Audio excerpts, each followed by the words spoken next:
Hello friends, a Wagoneer with no wood grain? That's right, it is not a Grand Wagoneer. Here we have a 1975 Rambler Jeep Wagoneer. Under the hood is a 4.6 liter inline 6 linked to a 3-speed manual on the floor. The 4.6 liter inline 6 was a Mexico only engine, never sold in the US. The truck has been restored. The following parts have been redone: suspension, steering, brakes, lighting, tires, and the upholstery. The gray paint is in really nice condition. You can decide if you like the red interior with this color on the exterior. Both taillight lenses are in good condition. That is important because they are really hard to find. It appears to have full-time 4-wheel drive. There are no locking axles in the front. The aftermarket wheels look good here, what we can see of them.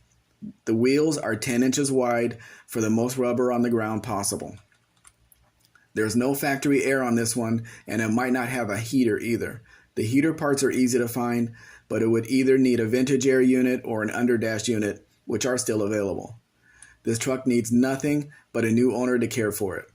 A Mexican Wagoneer in the same configuration recently sold on Bring a Trailer for $22,500, and this one is as nice as that one, other than that one had some cloth on the seating area.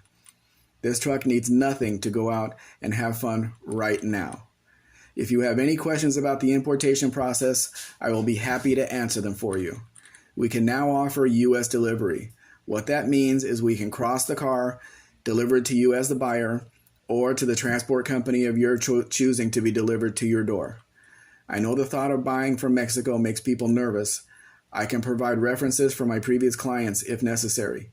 You can see more Mexican vehicles at mexicanspec.com. Please like, share, subscribe. Actually, subscribe first, then do the rest. Have a great day.